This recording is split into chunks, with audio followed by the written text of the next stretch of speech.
Alléluia. Tu peux dire bonjour à celui qui est à tes côtés. Une salutation de plus fera toujours du bien.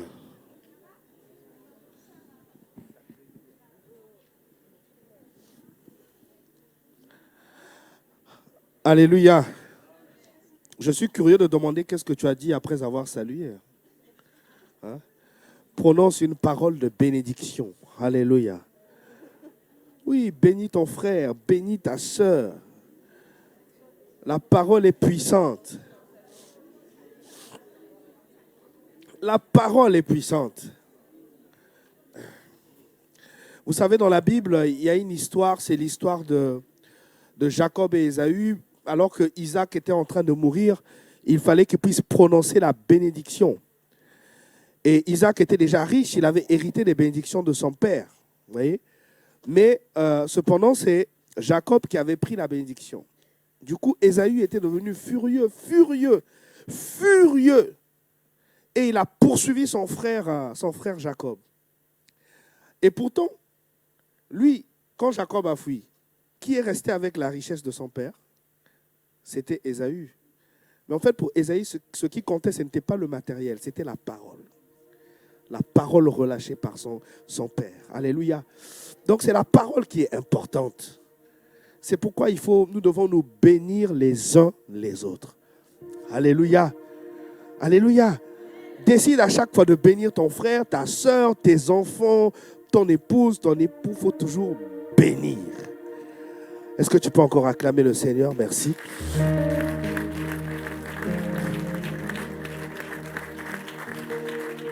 Nous pouvons nous asseoir dans sa présence.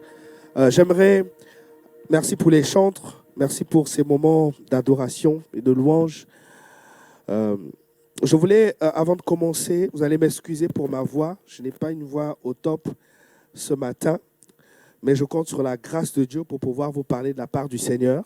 Alléluia. J'aimerais commencer par apprécier la vie du prophète Sostène et du pasteur Nina qui m'ont encore fait confiance pour pouvoir vous parler ce matin. Ils sont en mission. Vous avez en tout cas toutes les salutations de leur part. Alléluia. Et ce matin, donc, je vais vous parler d'un thème. Nous sommes dans l'année des grandes réalisations. L'année des grandes réalisations, l'année où nous devons enfanter des choses, où tout ce qui était dans le domaine du rêve doit devenir concret, palpable. Alléluia. Où ce que tu avais rêvé va se matérialiser dans ton compte bancaire. Est-ce que quelqu'un me comprend ici? C'est l'année où tu vas signer des chèques par le dos. Vous savez, quelqu'un a dit, les pauvres signent le chèque par la devanture. Mais les riches, eux, ils signent les chèques par le dos. Parce que quand tu signes devant, c'est pour dépenser. OK? Mais quand tu signes derrière, c'est pour... Est-ce que quelqu'un me comprend ici? Oh! Alléluia! C'est une saison extraordinaire. C'est une saison où les promesses de Dieu vont s'accomplir véritablement dans ta vie. Alléluia! Et ce matin, j'aimerais vous parler de la création de richesses. Amen. Vous avez certainement entendu parler de la création de richesses, du transfert de richesses. Et toutes ces choses, vous savez, bien aimés, ne viennent pas par hasard. Dis avec moi par hasard. La richesse n'est pas le fruit d'un hasard. Une personne qui est riche pour Dieu ne l'est pas par le fruit d'un hasard. Non. Il y a deux façons par lesquelles on reçoit la richesse. Soit par transfert. Alléluia.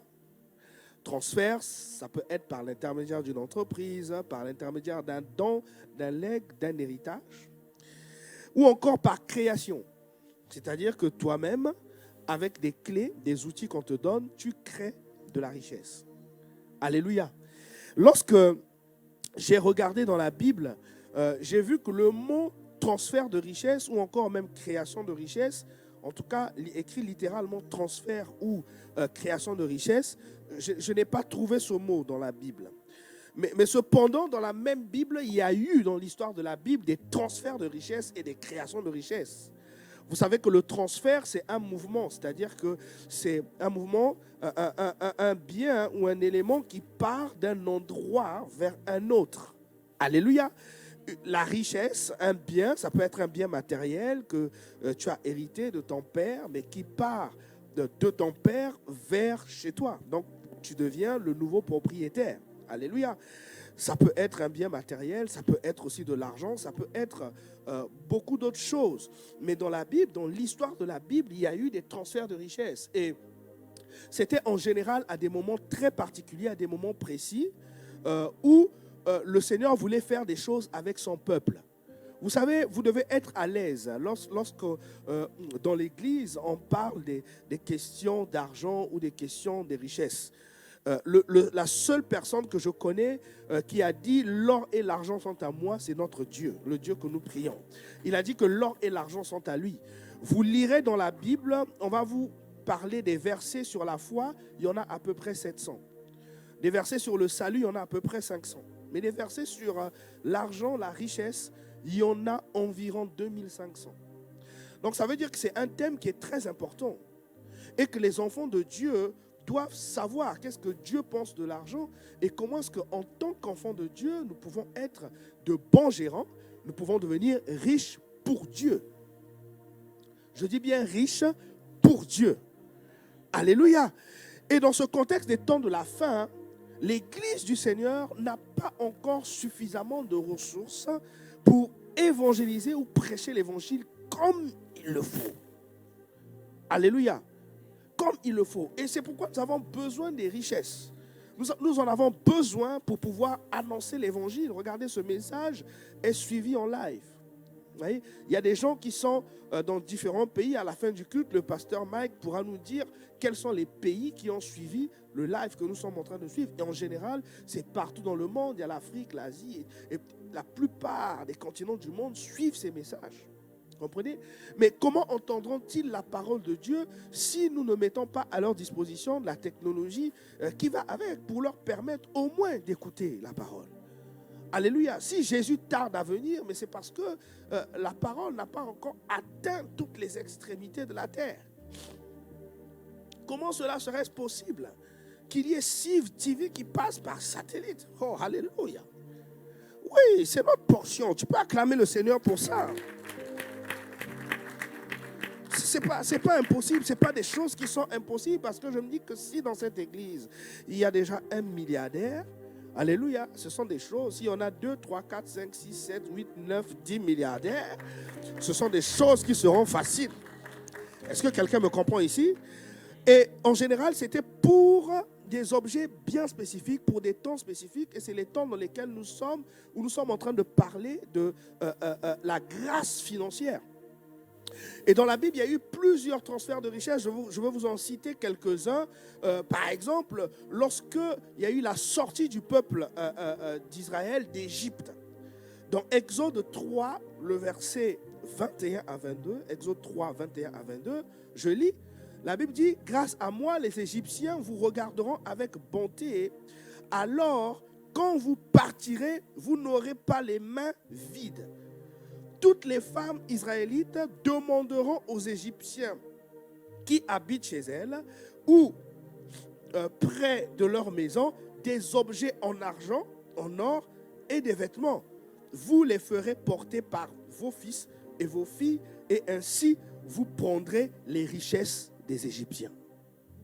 Regardez, quand Dieu vient délivrer son peuple pour aller l'adorer dans le désert, pour les emmener à Canaan, ils ne partent pas les mains vides. Ils partent avec des richesses. Et ce sont des richesses qu'ils prennent auprès des Égyptiens. J'ai donné un exemple tout à l'heure au premier culte. Je disais, mais écoutez, mais s'il arrive que le Seigneur décide que nous allions, tous tels que nous sommes, bâtir une œuvre à Nantes. On quitte Bordeaux. Et bon, maintenant, Dieu nous dit, prenez les richesses de tous les Bordelais. Est-ce que là où tu te trouves, tu peux aller dire à un Bordelais pour lui dire, donne-moi tout ce qu'il y a dans ton compte bancaire là. Ton or et ton argent, parce que moi je dois aller à Nantes. Vous voyez, ce sont des choses qui se sont faites dans l'histoire de la Bible. Lorsque vous lisez cette histoire de bout en bout, c'est ce qui s'est passé. Et dans ce verset, Dieu dit, grâce à moi, les Égyptiens vous regarderont avec bonté. Donc, vous voyez que c'est un temps de faveur, c'est un temps particulier. Il dit, grâce à moi, les Égyptiens vous regarderont avec bonté. Ça veut dire que si tu crées une entreprise aujourd'hui, toutes les personnes qui doivent entrer dans ton cycle de production, dans ton cycle de création de richesse, même si tu dois passer par les Égyptiens, tu trouveras faveur à leurs yeux. Alléluia. Tu n'auras pas du mal à trouver des marchés parce que la faveur de Dieu sera sur toi à ce moment-là. Est-ce que quelqu'un me comprend ici? Alléluia. Ça, c'était un transfert de richesse au temps de la Bible. Il y a eu aussi, lorsque Josué est allé, ils sont allés prendre la terre promise. On le lit dans Josué 24, le verset 13. La Bible dit, je vous ai donné un pays que vous n'avez pas cultivé, des villes que vous n'aviez pas bâties. Et vous vous êtes installés, des vignobles et des oliviers que vous n'avez pas plantés, mais dont vous mangez le fruit. On ne dit pas vous mangerez, dont vous mangez les fruits. Donc, Josué se retrouve dans une situation où ils habitent dans des vignes qu'ils n'ont pas plantées. C'est d'autres personnes qui ont planté. C'est d'autres personnes qui ont travaillé. Ça peut paraître injuste vis-à-vis de l'humain. Comment quelqu'un d'autre a fourni des efforts et c'est une autre personne qui vient habiter. Et c'est ça le transfert de richesse. Et c'est ce qui va se passer dans ta vie. Est-ce que quelqu'un me comprend ici? Oui, peut-être que tu penses que c'est un rêve. Non, ce n'est pas un rêve.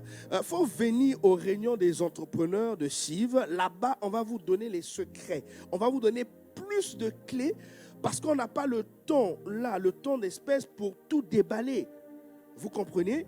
Je donnais un exemple ce matin. Est-ce que vous avez entendu parler de l'entrepreneuriat? Oui. Est-ce que vous avez entendu parler du reprenariat? Ah oui.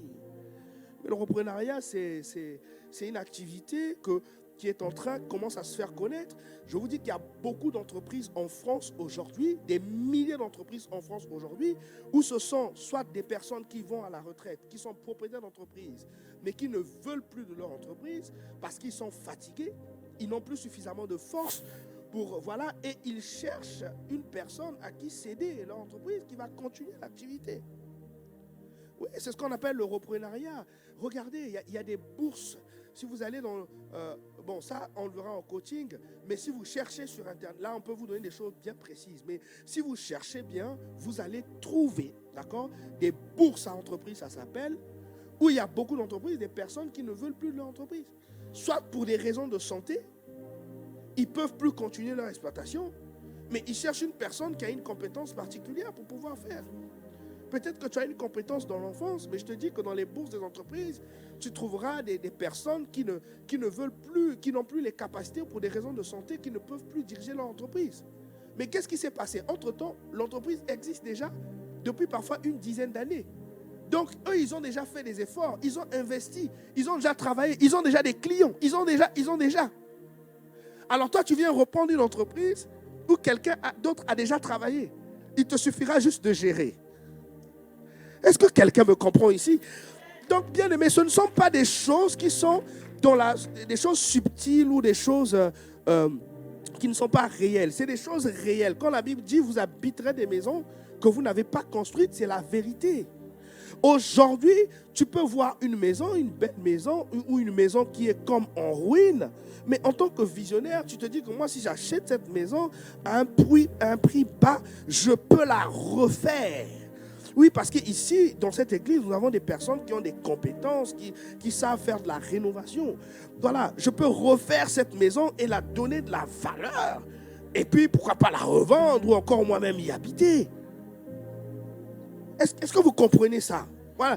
Donc, ce ne sont pas des choses qui sont dans le domaine du rêve, mais ce sont des choses qui sont concrètes. Et c'est ce qui s'est passé au temps de la Bible. Vous comprenez? Transfert de richesse. Dis avec moi, transfert de richesse.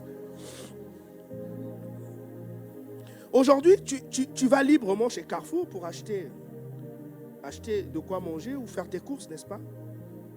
Mais en fait, Carrefour, c'est comme un vase. Il a pris son vase, il l'a mis. Et de façon légale, il prend l'argent qui est dans ta poche. Est-ce que quelqu'un me comprend ici? De façon normale, l'argent quitte de ton compte bancaire vers le compte de Carrefour parce que tu vas acheter des choses chez lui. Où est ton vase? Où est ton vase? Oui, et le vase, tu peux le créer. Le vase, ça peut être une entreprise. Donc, vous comprenez que même une entreprise est un moyen de transfert de richesse. Il faut venir en atelier. Il faut venir. Parce que le transfert, c'est quand ça quitte d'un endroit vers un autre. OK? Comment est-ce que je prendrais de l'argent de la poche de ma sista Fanny? Comment je prendrais de l'argent de sa poche? Mais si j'ai une entreprise qui répond à son besoin, de façon légale, elle va prendre ce qui est dans sa poche et ça va venir dans mon compte bancaire. C'est le transfert de richesse. Donc vous voyez que ce ne sont pas des choses imaginaires. Ce sont des choses réelles et concrètes. Et il est intéressant et nous sommes dans la saison. C'est une saison. Et nous devons vous expliquer cela afin que vous puissiez vous jeter là-dedans parce que Dieu veut vous bénir. Est-ce que quelqu'un me comprend ici? Donc le transfert de richesse a existé au temps de la Bible. Et ça existe encore aujourd'hui. J'ai pris aussi par exemple le cas de Joseph. Vous savez, dans le livre de Genèse 45, avant même Joseph, je peux prendre l'exemple des lépreux. Vous connaissez l'histoire des lépreux qui sont allés se jeter dans le camp des Syriens. Il y avait la famine dans le pays et Élisée va prophétiser pour dire que demain à la même heure, tout sera bradé, tout sera bradé, tout sera à vil prix. Vous savez, lorsqu'on est dans des saisons comme celle-ci, les opportunités sont à votre portée. Est-ce que quelqu'un me comprend ici? C'est pourquoi vous devez avoir les yeux ouverts. Dis avec moi les yeux ouverts. Parce que nous sommes dans une saison d'opportunités terribles. Il faut que tu puisses avoir les yeux ouverts pour comprendre que Dieu veut te bénir. Et Élisée avait juste parlé, mais le collaborateur du roi n'avait pas compris. Lui, il a dit, même si Dieu ouvre le ciel, même si Dieu ouvre des fenêtres, cette telle chose n'arrivera jamais. Mais Dieu, comme Dieu fait toujours des choses folles, il s'est servi des lépreux, des personnes rejetées, des personnes qui n'avaient pas de valeur, justement, pour pouvoir accomplir ces choses. Et les Syriens sont allés, les lépreux sont allés se jeter dans le camp des Syriens. Et là, Dieu a fait entendre des bruits de tremblement de terre. Et les Syriens ont libéré le camp en y laissant tout le butin et toutes les richesses qu'ils avaient. Et ainsi, la parole d'Élisée s'est accomplie parce que quand tout le village est revenu, eux, ils ont dit non. Les lépreux ont dit, ne mangeons pas seuls. Frère, ne mange pas tout seul. Là où tu es là où Dieu t'a positionné là, il ne faut pas manger tout seul. Mange avec tes frères. Et oui, frère. Alléluia. Tu as peut-être une opportunité. Tu es à un endroit où tu peux décider. Tu peux donner à des frères qui ont des compétences. Je ne parle pas des bricoleurs. Non. Donne à ceux qui ont des compétences pour le faire. Oui, si tu peux le faire, fais-le.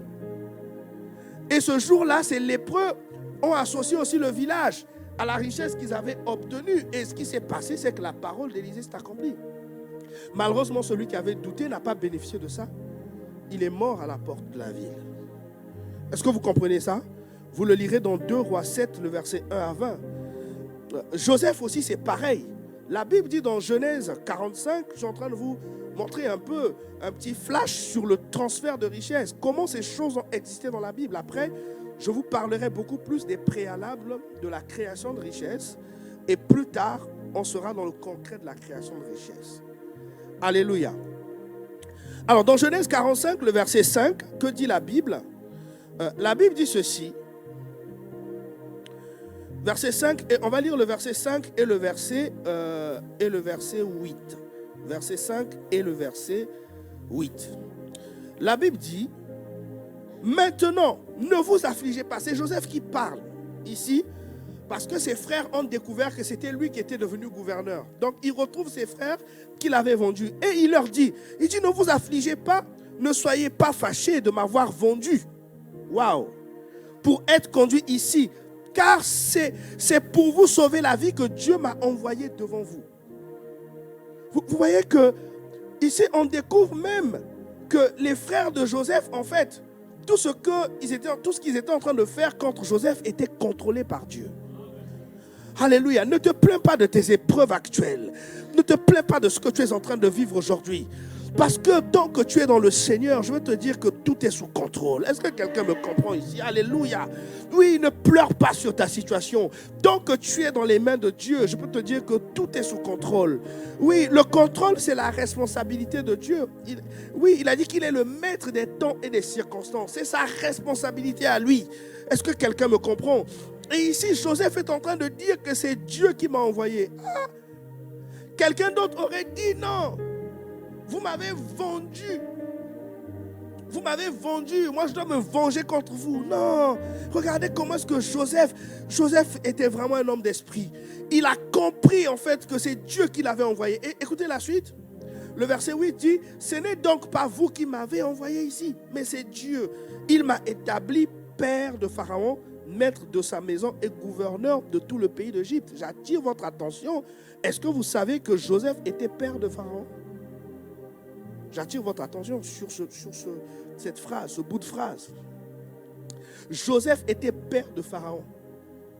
C'est fort, hein? Pharaon qui était un grand magicien, un grand...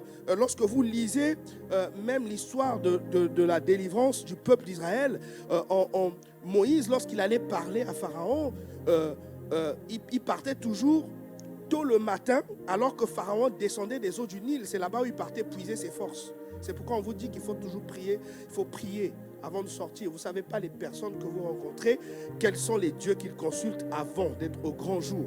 C'est pourquoi il faut prier. Ne sortez pas de chez vous comme ça. C'était une parenthèse. Mais Pharaon, c'était quelqu'un de mystique. Mais regardez, Dieu prend Joseph, bien qu'il le place gouverneur.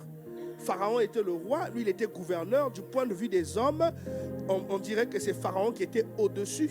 Mais spirituellement, c'était Joseph qui était au-dessus. C'est pourquoi n'aie pas peur d'occuper des hautes fonctions dans ta vie. N'aie pas peur de prendre des grands postes. Ne dis pas que là-bas c'est pour les francs-maçons. Non, qui t'a dit? Qui t'a dit? Oui, tu peux travailler avec un franc-maçon à côté de toi, mais il reconnaîtra que c'est par toi que la grâce arrive. Alléluia! N'ayez pas peur de ces choses. Vous êtes là, non, on a peur de ceci. Non, n'ayez pas peur de ces choses. Bien-aimé, prenez les postes. On te propose un grand poste, prends.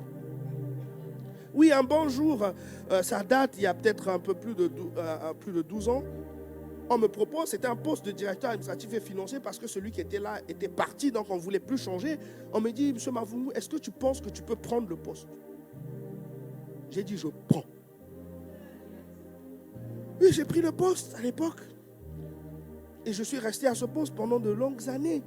Et les gens ont même critiqué, ont même dit que dans cette entreprise-là, à ce poste-là, non, lui, il doit être le neveu, soit un franc-maçon, oui. On m'a même filé, on m'a même suivi, espionné jusqu'à l'église. Les gens m'ont même dit qu'il fallait qu'ils voient dans l'église où je partais prier. Parce qu'ils pensaient que j'étais soit un faux pasteur, mais ou soit j'étais franc-maçon. Parce que tu ne pouvais pas être là si tu n'avais pas fait allégeance à ces choses. Impossible. Les gens disent que soit je suis franc-maçon, ou soit je suis le neveu de la première dame, comme on est de la même ethnie. Mais je n'étais pas le neveu de la première dame, ni je n'étais pas franc-maçon. J'étais le fils de Jésus-Christ, serviteur de Dieu. Alléluia. Oui, alléluia. Oui, et je suis parti de cette entreprise, les mains hautes. Oui, il y a des gens qui ont pleuré le jour où je suis parti. Amen. Mais le problème, ce qui s'est passé, je ne dis pas que c'est moi, mais ça peut être interprété comme ça, c'est que quand je suis parti, ça n'a pas suivi quelques mois, l'entreprise a commencé à connaître des difficultés. Et là, je crois la nation, le Congo veut un peu les mettre de côté maintenant. Il y a des gens qu'il faut toujours avoir avec toi. Oui, et la Bible dit qu'il était père. Le père, c'est celui qui pourvoit, c'est le Ab. Alléluia. Amen. C'est celui qui pourvoit. Donc, en fait, Pharaon n'était qu'un figurant. Celui qui a emmené la grâce en Égypte, c'était Joseph. Quelqu'un me comprend ici? Il y a des gens que Dieu va positionner en cette année. Alléluia. Vous allez être des sources de bénédiction. Vous allez être des sources de bénédiction pour des familles ou pour des vies. Oui, c'est la vérité, bien-aimé de Dieu. Alléluia. Et dans la Bible, il y a plusieurs exemples.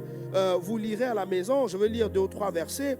Par exemple, Proverbe 13, le verset 22. La Bible dit, ce que l'homme de bien laisse derrière lui, lui passe aux enfants de ses enfants, mais la fortune du pécheur est mise en réserve pour le juste.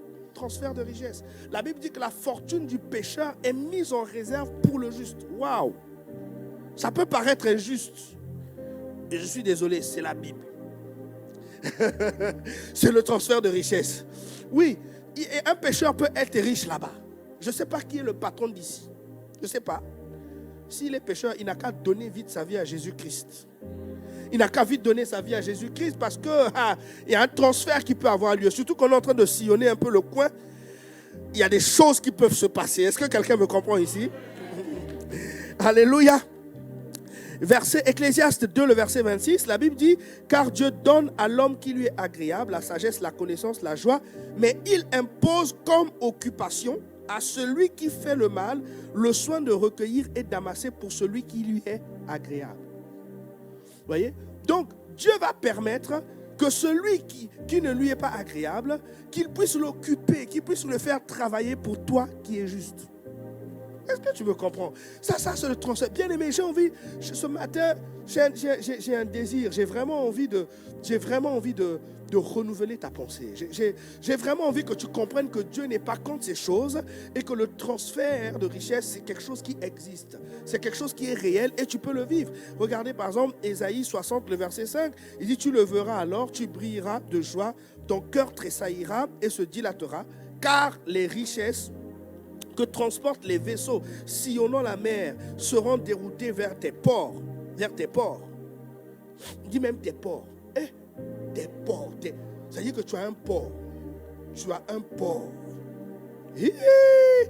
My God. Hey, vers tes ports. Il dit, les trésors des nations arriveront chez toi.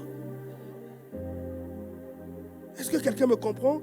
Alors, il y a beaucoup d'exemples. Vous pourrez lire Ésaïe 60, le verset 5. Vous pourrez lire Ésaïe 60, le verset 11. Il y a beaucoup de promesses. Ésaïe 61, le verset 16. Agé 2, le verset 7 à 9. Et puis 3 Jean 1, le verset 2. Ce sont des versets en fait qui parlent du transfert de richesse. Il y en a plein dans la Bible. Alléluia. Mais ce matin, en fait, c'est juste un flash que je vous donne sur le transfert de richesse. Mais je vais vous parler plus de la création de richesse. Alléluia. Amen, amen. Dis avec moi création de richesse. Vous savez, j'ai dit au début, je répète, que la richesse s'obtient de deux façons. Soit par transfert, donc ça peut être transfert de richesse, avec tous les exemples que j'ai cités. Ça peut être par le biais d'une entreprise, par le biais d'un héritage, par le biais d'un legs ou d'un don. Okay? Mais la richesse se transmet aussi par création. Donc, tu as la possibilité de créer la richesse. Oui, c'est une capacité que Dieu nous a donnée. Je ne vais pas revenir dessus, mais ce sont des capacités que Dieu a données à l'homme. Alléluia. Mais cependant, bien-aimés de Dieu, il est important que je vous parle des prérequis, des dispositions qu'il faut avoir pour commencer à créer de la richesse. Parce qu'il ne faudra pas vous lancer dans un couloir qui va vous perdre. Vous comprenez? Je ne peux pas donner à mon fils, il aime les voitures. C'est pas possible. Quelquefois, quand on se gare, il dit, papa, est-ce que je peux couper le moteur? Il veut seulement couper. Comprenez? Mais je lui dis, bon, ok, pour une fois, mais fais attention parce que tu n'as pas encore ton permis, tu n'as pas encore l'âge.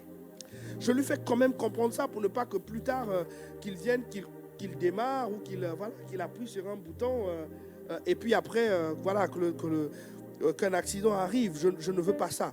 Mais j'essaie quand même de lui faire comprendre. Donc je ne peux pas lui laisser la voiture pour qu'il en fasse. Pourquoi? Parce qu'il n'a pas encore son permis de conduire. Vous comprenez? Donc aujourd'hui, nous sommes en train de vous parler de ces choses. L'objectif, ce n'est pas de vous perdre. Mais l'objectif, c'est vraiment de vous donner justement les bases, les fondamentaux pour que vous puissiez tenir et que vous ne soyez pas tentés par le diable pour pouvoir commettre des choses abominables par la suite. Est-ce que vous comprenez? Alors, il y a des prérequis. Ce matin, nous allons parler au moins de 4 prérequis. Le premier, c'est la culture de l'intendance. Dis avec moi la culture de l'intendance. Vous savez, un intendant, c'est un gérant, c'est un superviseur. C'est celui à qui on a confié des choses. C'est celui à qui on a dit des choses. On a responsabilisé sur quelque chose. Vous comprenez? Et la Bible dit, on va le lire par exemple dans le psaume. On va le lire par exemple dans le psaume 8, le verset 6. La Bible dit ceci, tu lui as donné la domination sur les œuvres de tes mains, tu as tout mis sous ses pieds. Voyez ici dans ce verset, Psaume 8, le verset 6, Dieu a confié des choses à l'homme. Okay? Dieu lui a donné des choses, il a tout mis à ses pieds. Tout ce que Dieu a créé, il a donné à l'homme. C'est pour l'homme. Vous comprenez? L'homme ici se positionne en tant que gérant. Et lorsque vous lisez par exemple dans 1 Corinthiens 4, le verset 2, la Bible dit, du reste, ce qu'on demande d'un administrateur, c'est que chacun soit trouvé fidèle. Donc, du moment où tu es un intendant des choses que le Seigneur t'a confiées, mais il faut que tu sois un fidèle intendant. Il faut que tu sois un fidèle intendant sur les choses que Dieu t'a responsabilisé. Et quand je dis fidèle, mais c'est la fidélité en toutes choses. Le problème, c'est que beaucoup de personnes aujourd'hui ne se positionnent pas en tant qu'intendants. Ils se sont positionnés comme étant des propriétaires. Lorsque tu te positionnes comme étant le propriétaire de ta bénédiction, de ce que tu possèdes, tu es en train d'être privé de quelque chose d'important. Parce qu'en réalité, le propriétaire de toute chose, c'est Dieu. Mais si toi, tu te positionnes en tant que propriétaire et non en tant qu'intendant, Dieu te regarde. Mais si tu te positionnes en tant que superviseur de ce qu'il t'a confié, Dieu sera en même de te confier encore plus. Parce que là, tu n'es pas un propriétaire, mais tu es un intendant de ce qu'il t'a confié. Je ne raconte pas des histoires. La Bible dit dans le psaume 24, le verset 1, psaume de David, « À l'Éternel ce qu'elle renferme, le monde et tout ce qui l'habite. » À l'Éternel la terre et ce qu'elle renferme. Donc, que renferme la terre? Si la terre renferme des maisons, ces maisons appartiennent à Dieu. Oui, c'est la vérité. Si dans les comptes bancaires, là, il y a de l'argent, cet argent appartient à Dieu. C'est la vérité. Il a dit, l'or est à moi, l'argent est à moi. Ok? Alors, voyez que même dans Chronique 29, 11, le verset 11, Chronique 29, 11 à 12, vous pourrez lire, la première partie, on dit, à toi, Éternel, la grandeur, la force, la magnificence, l'éternité et la gloire, car tout ce qui est au ciel et sur la terre t'appartient. Donc, mon frère, ma soeur, toi qui es en train de m'écouter, je sais que tu as une belle voiture. Mais je veux te dire, mon frère, cette voiture appartient à Dieu. Dès l'instant que dans ta tête ou dans ta mentalité, tu te dis que cette voiture appartient à Dieu, spirituellement, ça change les choses. Oui, je vous dis la vérité. Ne soyez plus dans le mon argent, mon truc, mon maman, et voilà. Après, ça devient compliqué. Vous comprenez? Ne soyez pas des usurpateurs. Acceptez d'être des intendants. Oui, parce qu'à ce moment-là, quand tu sais que ce que Dieu t'a confié n'est pas pour toi, tu ne fais que gérer, tu vas commencer à bien gérer l'argent. Toutes tes dépenses seront des dépenses sérieuses. Tu ne vas plus être dans des folies. Pourquoi? Parce que tu sais que c'est l'argent de Dieu. Dieu aussi peut en avoir besoin d'un moment à l'autre. Il y a un auteur qui a dit, il a dit ceci, que lorsque nous reconnaissons que Dieu est propriétaire de et que Dieu est le propriétaire, toutes nos dépenses et toutes nos décisions de dépenses deviennent des décisions spirituelles. Oui, nous ne demandons plus, ne disons plus que Seigneur, qu'est-ce que tu veux que je fasse avec mon argent? Et nous disons, qu'est-ce que tu veux que je fasse avec ton argent? Bien aimé, ça c'est la culture de l'intendance. C'est-à-dire que si tu veux accéder à la richesse, être riche pour Dieu, être riche selon la Bible, tu dois acquérir la culture de l'intendance. Un intendant, il compte. Un intendant compte. Parce que le monde aussi a mis en place des systèmes. Le temps va vite. A mis en place des systèmes qui font faire de l'achat facile. On va te dire paiement en 10 fois sans frais. On dit, tu dis oui, paiement en 10 fois sans frais. Tous les jours, tu es là. Dès que l'argent vient dans ton compte, ton cœur bat. Ton cœur commence à battre. Pourquoi? Parce que tu veux dépenser. Et tu fais en 10 fois sans frais, mais tu ne sais pas que tu as payé une partie, mais tu as hypothéqué 10 mois. Tu as hypothéqué 10 mois. Les 10 autres mois, qui sait si Dieu ne te demandera pas cet argent-là pour un autre besoin? Mais toi, tu as déjà hypothéqué 10 mois.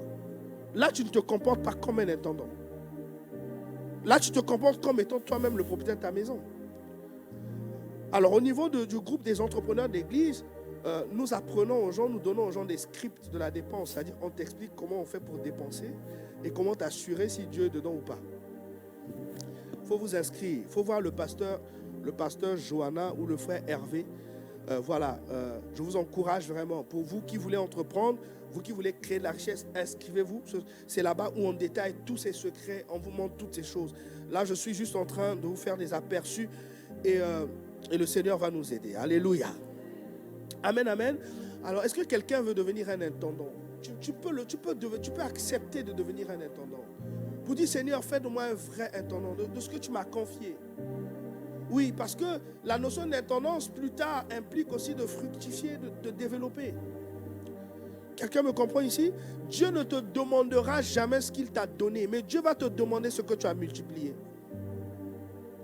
Oui, c'est ce qu'il a fait. C'est ce qu'il a fait pour celui à qui il a donné des talents. Il a dit à celui qui n'avait pas produit, il a dit, tu aurais même dû déposer en banque pour que ça produise des intérêts. Dieu est intéressé, hein, je vous assure. Alléluia. Est-ce que quelqu'un veut être un bon intendant? Si tu veux être un bon intendant, acclame le Seigneur. Alléluia. Dis avec moi la culture de l'intendance. Alléluia. Il y a aussi un autre prérequis qu'il faut avoir, c'est la culture de l'épargne. Dis avec moi la culture de l'épargne. Oui, l'épargne c'est quelque chose de très important et c'est une instruction divine, l'épargne. C'est une instruction divine. Il y a un verset qu'on cite souvent et qu'on sort très souvent de son contexte qui dit que celui qui épargne à l'excès s'appauvrit. En fait, ceux qui épargnent à l'excès, dans ce contexte-là, il s'agit en fait des personnes qui ne sont pas riches pour Dieu. Ils sont riches pour eux-mêmes. Ils sont riches pour leur ventre. Ils sont riches pour eux-mêmes. C'est-à-dire que Dieu n'est pas intéressé dedans. Vous voyez? C'est pourquoi cette histoire de cet homme qui avait rempli ses greniers, il a dit, mange et bois, maintenant tes greniers sont grands. Et Dieu va lui dire, ah bon?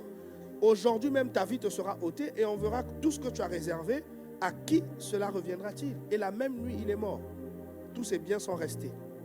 Vous comprenez? Ça, c'était une personne qui était riche pour ses intérêts personnels et non pour les intérêts de Dieu. Mais ici, l'épargne dont je parle ici, il s'agit vraiment d'une instruction divine. C'est une instruction divine. Et j'ai même appelé ça la deuxième dîme. Parce qu'on va le lire dans la Bible. On va lire dans la Bible. Ok? On va lire dans la Bible. Deutéronome 14, le verset 22 au verset 29. Ok? Dans la Bible, on nous dit que la dîme doit être apportée dans la maison du trésor. D'accord, n'est-ce pas? Mais ici, on nous parle d'une autre dîme qui doit être apportée dans tes portes. C'est-à-dire que c'est pour toi. C'est une épargne que tu constitues, mais pour toi. Le problème, c'est que beaucoup d'enfants de Dieu n'ont pas appris à mettre de côté. La Bible dit à celui qui a, on ajoutera. À celui qui n'a pas, on notera même le peu qu'il a. C'est pourquoi lorsque tu vas chez le banquier, il va te dire, est-ce que tu as un apport personnel?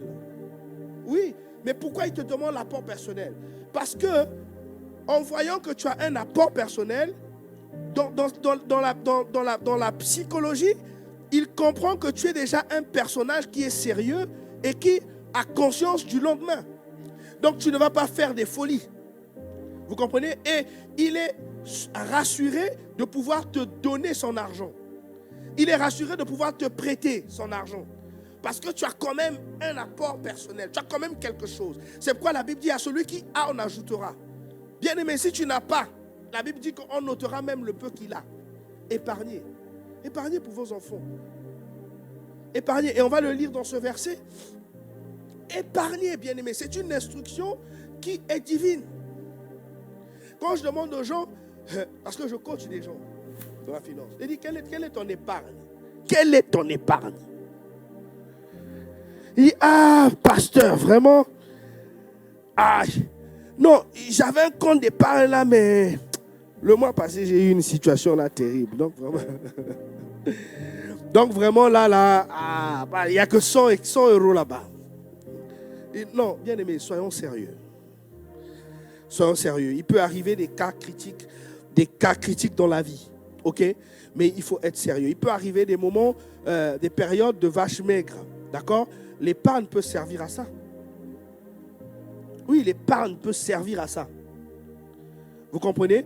Parce que le lendemain ne nous appartient pas. Le lendemain appartient à Dieu. Donc, il faut s'y préparer. Et dans ce verset, on dit, tu lèveras la dîme de tout ce que tu produiras, de tout ce que produira ta semence, de ce que rapportera ton champ chaque année. Et tu mangeras devant l'Éternel ton Dieu dans le lieu qu'il choisira pour y faire résider son nom. La dîme de ton blé, de ton mou, de ton huile et les premiers-nés de ton gros et menu bétail, afin que tu apprennes à craindre toujours l'Éternel ton Dieu. Peut-être, lorsque l'Éternel ton Dieu t'aura béni, le chemin sera-t-il trop long pour que tu puisses transporter ta dîme, parce que c'était des dîmes en nature. Et à cause de ton éloignement du lieu qu'aura choisi l'Éternel ton Dieu pour y faire résider son nom, alors tu changeras ta dîme contre de l'argent. Tu serreras cet argent dans ta main et tu iras au lieu que l'Éternel ton Dieu aura choisi. Là, tu achèteras avec l'argent ce que tu désires. Vous voyez? Il ne s'agit pas de la dîme que nous donnons de la part de Dieu dans nos revenus. Il s'agit d'une épargne ici. Bien qu'il y ait un pourcentage qui est donné, d'accord, qui peut faire confusion justement à la dîme, ok? Mais le pourcentage, ce qui compte dans le temps de la grâce, ce n'est pas pour autant les 10%, mais c'est le geste qui compte. Même si c'est 10 euros, même si c'est 5 euros, ça doit être automatique. Lorsque tu as un revenu, tu dois toujours mettre de côté. Même si c'est 1 euro, fais-le. Oui, parce que si tu es fidèle dans les petites choses, Dieu te confiera des grandes choses. Alléluia. C'est une culture qu'il faut avoir dans le cadre de la création de richesse. Et dans la suite, on dit, alors, verset 26, je reprends, là tu achèteras avec de l'argent tout ce que tu désires, des bœufs, des brebis, du vin, des liqueurs fortes. Alors, moi je dis pas de liqueurs fortes. Oui, tu peux acclamer le Seigneur pour ça. Tout ce qui te fera plaisir, tu mangeras devant l'Éternel ton Dieu et tu te réjouiras, toi et ta famille. Tu ne délaisseras point le Lévite qui sera dans tes portes, car il n'a ni part ni héritage avec toi. Au bout de 3 ans, tu sortiras toute la dîme de tes produits pendant la 3e année et tu les déposeras à tes portes. On dit où? À tes portes. Dans Malachie, on dit apporter dans la maison du trésor. Mais ici, ce n'est pas dans la maison du trésor, mais c'est à tes portes. Donc l'épargne là, en fait, c'est pour toi. Et au verset 28, on nous dit même que c'est au bout de 3 ans. Donc il y a quand même une bonne période, effectivement, dans laquelle il faut que tu t'efforces à épargner, à mettre de côté. Voilà. Et une fois que tu auras fini d'épargner selon le timing, que tu auras choisi ou défini, à ce moment-là, cet argent-là, tu pourrais le mettre dans un projet. Épargner, c'est ce que j'appelle faire de l'accumulation. Lorsque tu crées une entreprise, on va te dire d'apporter un capital. On va te dire quel est le capital que tu déposes en banque. Mais déjà, ton épargne peut te servir déjà de capital. Est-ce que vous comprenez? Donc, avant même de commencer à aller chercher des financements et tout ça, je n'ai pas envie de vous faire un cours de finance en financement d'entreprise, mais déjà, voilà la sagesse que Dieu, à l'époque, avait donnée au peuple d'Israël pour leur donner d'exceller dans le cadre de leurs entreprises. Alléluia. Est-ce que quelqu'un veut adopter la culture de l'épargne? Bien aimé, c'est une culture qu'il faut avoir parce que lorsque le flot de la richesse va commencer à couler dans ta vie, dans le cadre de tes entreprises, ce sont des prédispositions qu'il faut avoir et qui te garderont. Quelqu'un me comprend ici? Il y a un auteur qui a dit, quand la préparation rencontre l'opportunité, le succès est assuré. Donc tout ce dont toi tu as besoin, c'est simplement de te préparer. Dis avec moi, se préparer. C'est simplement de commencer à faire une épargne. Je t'assure, si depuis 3 ans, tu mettais 50 euros chaque mois de côté, tu fermes les yeux, ne va pas regarder. Mais arrange-toi à ce que ce soit dans un compte où tu n'as pas de chéquier dessus, où tu n'as pas de carte bancaire dessus. Oui, tu mets là-bas. Au bout de 3 ans minimum, tu te rendras compte que ça fait quand même quelque chose. Ce n'est pas rien. Et c'est une chose que tu peux mettre dans un projet. C'est une chose que pour lequel tu peux aller voir le banquier pour dire j'ai un apport. Un jour, j'étais sur un dossier d'un prêt immobilier. C'était un courtier. Le courtier m'a dit, Adèle, même si tu as seulement 3 000 euros, même seulement 3 000 euros d'apport personnel pour financer au moins le dossier, tout l'administratif là, même si tu as seulement ça pour le banquier, c'est extraordinaire. Donc ne vois pas que tu te dis, non, avec 3 000 euros, qu'est-ce que je vais en faire? Non, tu es en train de gagner devant ton banquier. Parce que tu lui fais ressortir une très bonne psychologie d'une bonne personne qui se soucie du lendemain. Et tu as des chances d'avoir gain de cause. Alléluia. Prépare-toi simplement, parce que ta part à toi, c'est de te préparer. La part de Dieu, c'est de t'envoyer les opportunités. Voilà. Sauf qu'il y a des personnes, quand l'opportunité vient, l'opportunité regarde que tu n'es pas prêt, l'opportunité change de chemin. Ainsi de suite. Et comme la prophétie, la Bible dit que la prophétie court, elle court vers son terme. Mais lorsque la prophétie, elle arrive vers toi, elle se rend compte que tu n'es pas prêt. Elle dévie de trajectoire. Elle continue de courir, elle fait le tour. Elle revient, elle voit que tu n'es pas toujours prêt. Elle change encore. Et ce qui va se passer, c'est quoi? C'est que quand le jour où tu es prêt, dès qu'il va venir, il dit, ah oui, là c'est bon. Et tu es béni. Ce sera ta portion. Au nom de Jésus. Après cette série, ta vie ne sera plus la même. Je peux te garantir. Alléluia.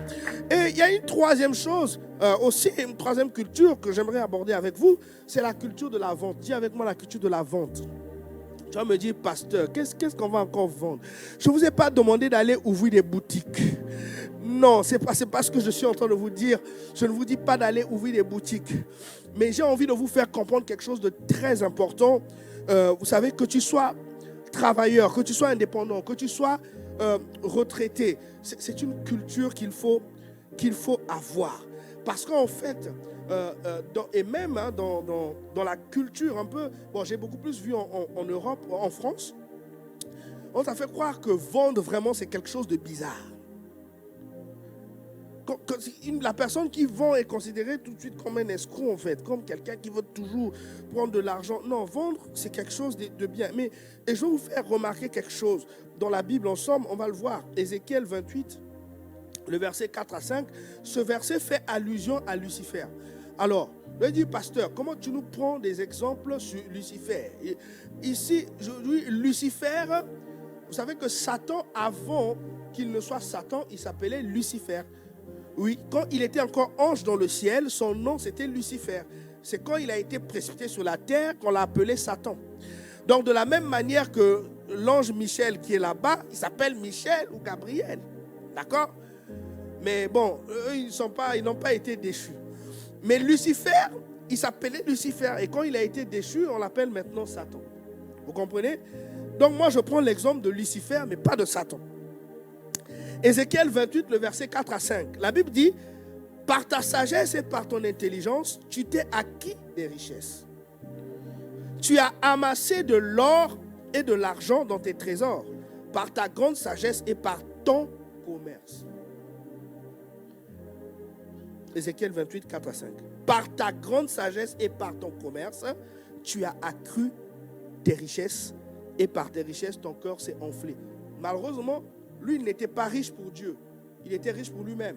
C'est pourquoi quand la richesse est venue en abondance, son cœur s'est enflé d'orgueil. Vous comprenez? Mais regardez, il y a deux dimensions qui ressortent ici dans ce verset. C'est la dimension, il dit, par ta sagesse et par ton intelligence, tu as acquis tes richesses. Aujourd'hui, tu peux travailler. Ça, j'appelle ça le niveau d'acquisition. C'est un niveau qui est basique. C'est-à-dire que tu vas au travail, on te paye.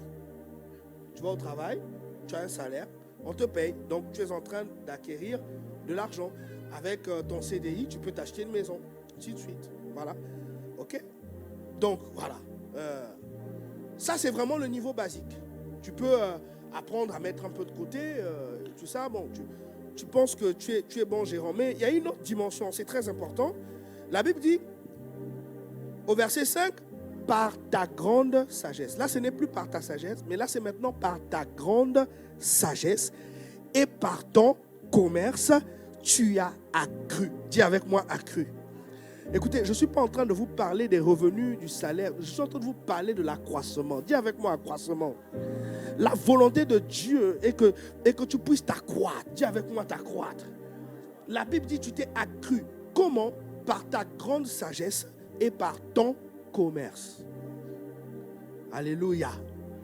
Par ta grande sagesse et par ton commerce. La grande sagesse, mais c'est ce que nous sommes en train de vous donner. Nous sommes en train de parler de la création de richesses. Nous avons des conférences en vue. Nous avons une structure dans l'église qui encadre les entrepreneurs. C'est gratuit, c'est pas payant.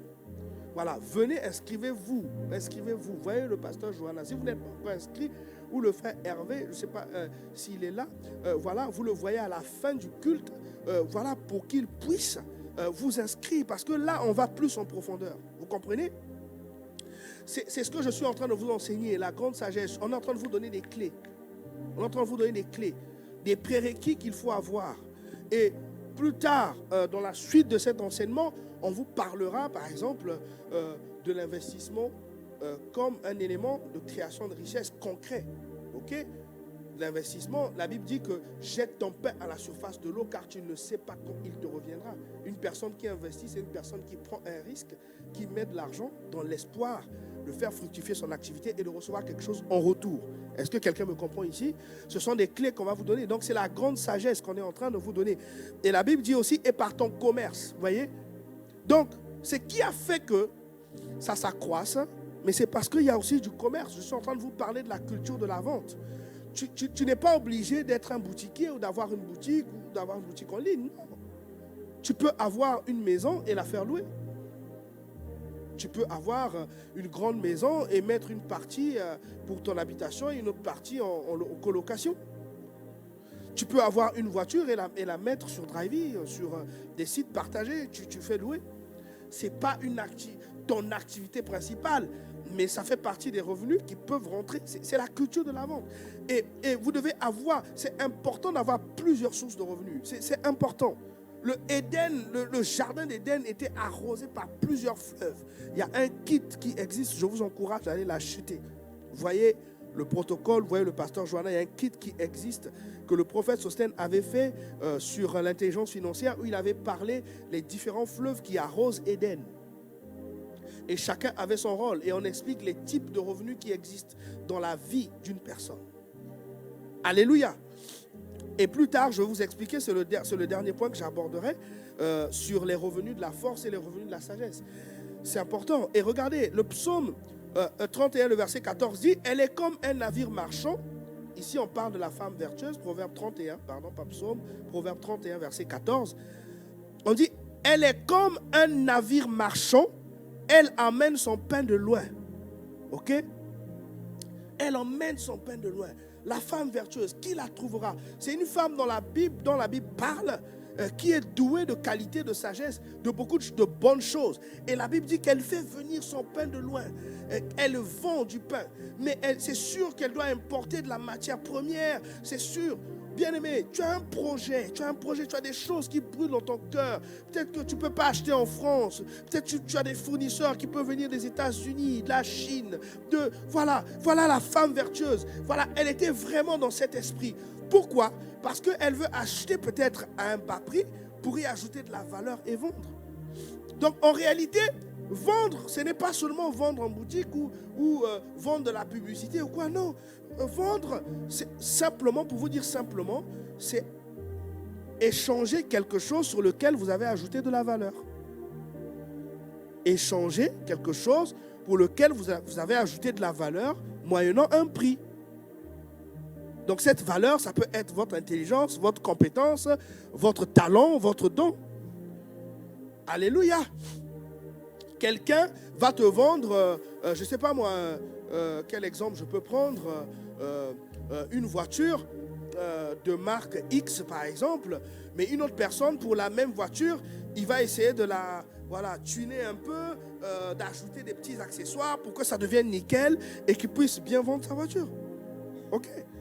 Voilà, tu as une maison que tu veux vendre, peut-être que tu vas peut-être changer la salle de bain, mettre une baignoire, un double vasque, des trucs comme ça, parce que tu sais que les gens, souvent quand ils viennent acheter une maison, c'est ça qu'ils regardent en premier.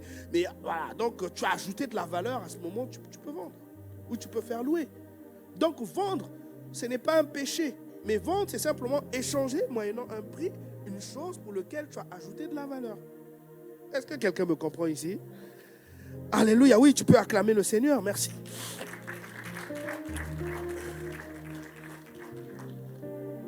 Et nous allons lire ce verset, toujours sur le cas de la vente, et je veux attaquer le deuxième, je veux bientôt terminer, ne vous en faites pas. Genèse 25, le verset 27 à 34. La Bible dit, ces enfants, je vais lire rapidement, Genèse 25, 27 à 34. Ses enfants grandirent, et Ésaü devint un habile chasseur, un homme des champs. Mais Jacob fut un homme tranquille, qui restait sous les tentes. Isaac aimait Ésaü parce qu'il mangeait du gibier, et Rebecca aimait Jacob. Comme Jacob faisait cuire un potage, Ésaü revint des champs accablé de fatigue, et Ésaü dit à Jacob, laisse-moi, je te prie, manger de ce roux-là, car je suis fatigué. C'est pour cela qu'on a donné à Ésaü le nom d'Édom. Jacob dit, vends-moi aujourd'hui ton droit d'aînesse. Ésaü répondit, voici, je m'en vais mourir. À quoi me sert ce droit d'aînesse? Jacob dit, jure-le moi d'abord. Et il le jura, et il vendit son droit d'aînesse à Jacob. Alors Jacob donna à Ésaü du pain et du potage, de lentilles. Il mangea et but, puis se leva et s'en alla. C'est ainsi qu'Ésaü méprisa le droit d'aînesse. Dans cette histoire, bien-aimé de Dieu, vous voyez que on décrit Jacob comme étant une personne sage et tranquille. Mais on décrit Ésaü comme étant une personne forte. Ok? Lui, il partait à la chasse pour aller prendre des gibiers. Ok? C'est quelqu'un qui était fort. D'accord? Et le gibier ici peut constituer quelque chose de brut. Par contre, Jacob, lui, il avait un potage de lentilles. D'accord? Donc, il a eu le temps de fabriquer son potage. Il a mis des arômes, il a mis des parfums, il a mis des choses. Il y a eu de la réflexion dedans, il y a eu de la valeur. Donc, c'est sûr que quand Ésaü est rentré de la chasse avec son gibier qui était là tout brut, il a senti l'odeur qui venait de la cuisine. Il y a quelque chose ici. Bien aimé, jusqu'à ce qu'il est arrivé à vendre son droit d'aînesse. Et comme Jacob savait que ce qu'il avait fait là, c'était tellement excellent, lui, il avait besoin du droit d'aînesse. Mais il a saisi l'opportunité.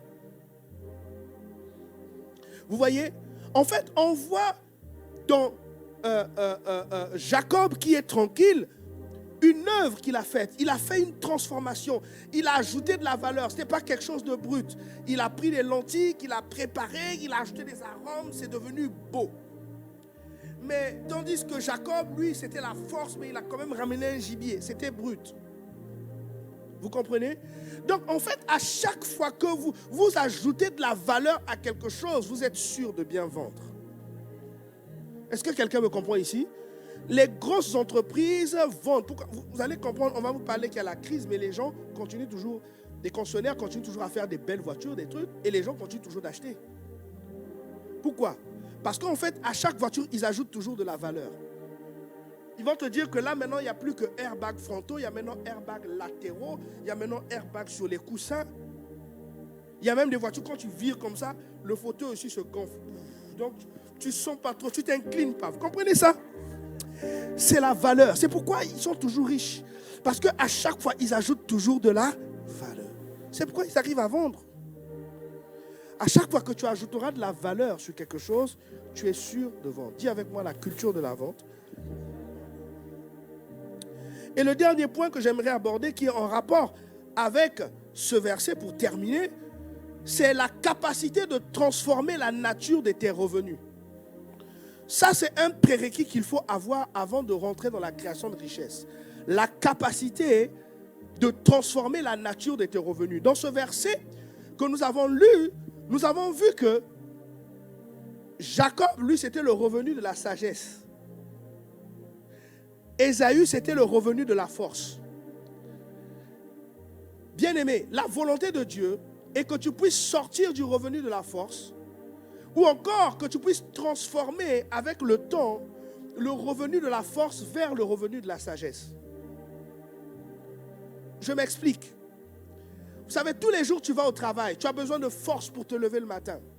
Tu as besoin de force pour aller au travail. Quelquefois tu es fatigué, tu as la flemme. Parfois tu n'as pas envie d'aller travailler. C'est la force. Mais il arrivera un certain âge où tu ne pourras plus te lever tôt le matin. C'est pourquoi il y a certaines personnes qui vont à la retraite.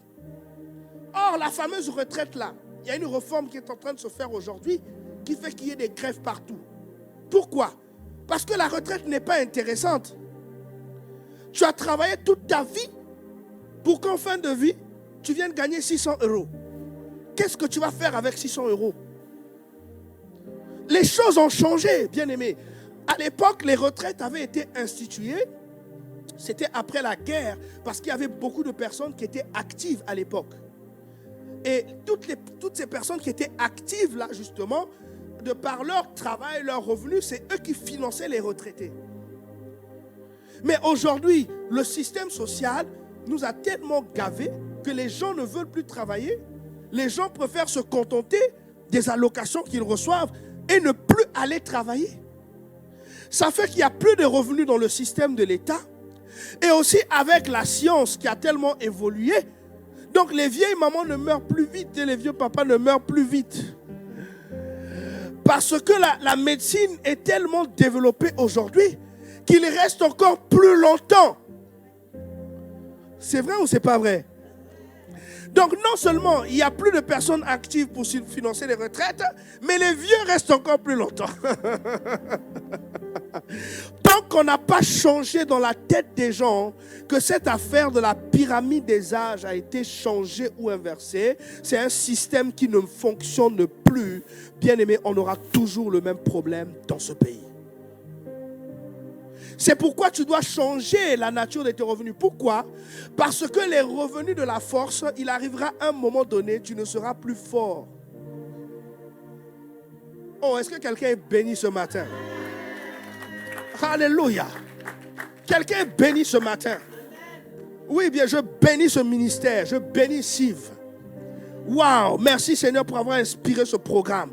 À partir d'aujourd'hui, tu comprendras que entreprendre, ce n'est pas une fatalité. Il faut que tu commences à changer. Tu dois y travailler. Il faut venir au groupe des entrepreneurs. On explique là-bas aux gens comment on le fait. Il y a des techniques. Ça s'apprend. Tout s'apprend. Comment changer les revenus de la force en revenus de la sagesse? Parce que le revenu de la sagesse, c'est un revenu tu vas juste fournir un petit effort, un effort au départ. Et puis après, c'est fini. Tu as fourni un petit effort pour acheter un appartement que tu vas faire louer. OK? Mais une fois que tu l'as fait, c'est terminé. Les loyers rentrent. C'est-à-dire que là, même si tu n'as pas travaillé, au niveau du revenu de la force, on ne va pas te payer tes congés et les jours que tu n'as pas travaillé, n'est-ce pas, Loïs? D'accord? Mais cependant, le loyer, est-ce que lui va attendre que tu ne travailles pas? Il va continuer à... Et je vais vous lire ce verset de la Bible. C'est le Proverbe 31, le verset 16. La Bible dit, elle pense à un champ et elle l'acquiert. Du fruit de son travail, elle plante une vigne. Donc, elle a déjà un travail. Mais du fruit de son travail, elle plante à côté une vigne. Donc, ce n'est pas incompatible d'avoir ton travail et à côté de planter une vigne. Est-ce que quelqu'un me comprend ici? Oui, parce que le fruit de ton travail, c'est d'abord ça qui va t'aider à acquérir le premier niveau de revenu. Et une fois que tu vas acquérir la grande sagesse et que tu vas commercer, c'est là que tes richesses vont s'accroître. Quelqu'un me comprend ici? Cette dame-là, elle avait son travail. Mais du fruit de son travail, elle a réussi à mettre de côté. Elle a réussi, voilà, et elle a acheté une vigne. Ça, elle pense à un champ, elle réfléchit, elle médite. Ça, c'est le travail de la sagesse. Prérequis pour accéder à la création de la richesse, il faut avoir ces prérequis. Tu dois apprendre à transformer les revenus de la force vers les revenus. Il faut le faire maintenant. Il faut le faire maintenant. Il n'y a pas de temps à perdre. Parce que l'âge avance et à un certain âge, tu ne seras plus fort pour travailler. Quelqu'un me comprend ici? Est-ce que tu es béni ce matin? Levons-nous, nous allons prier. Alléluia. Gloire au Seigneur. Vous savez, il y a tellement de choses à dire. Il y a tellement de choses à dire. Il y a tellement, voilà, tellement de choses à dire. On est pris par le ton. Mais je suis convaincu par la grâce de Dieu que tu as reçu quelque chose ce matin. Alléluia. Et que ton entendement, à partir d'aujourd'hui, doit changer. Parce que nous avons dit que c'est l'année des grandes réalisations. C'est l'année où nous devons réaliser des grandes choses. Et il faut que, on a parlé, culture, la culture de l'intendance, la culture de la vente, la culture, voilà, changer les revenus de la force en revenus de la sagesse. Il y a bien d'autres clés, bien aimés, qui existent. Je vous invite, venez aux réunions des entrepreneurs de l'Église et là-bas, mais vraiment, on enseigne des choses avec profondeur. On vous aide à valider votre idée économique, on vous aide à l'étudier, à l'éprouver, on l'éprouve. Voilà, pour vous dire que oui, maintenant vous pouvez aller, vous pouvez vous lancer.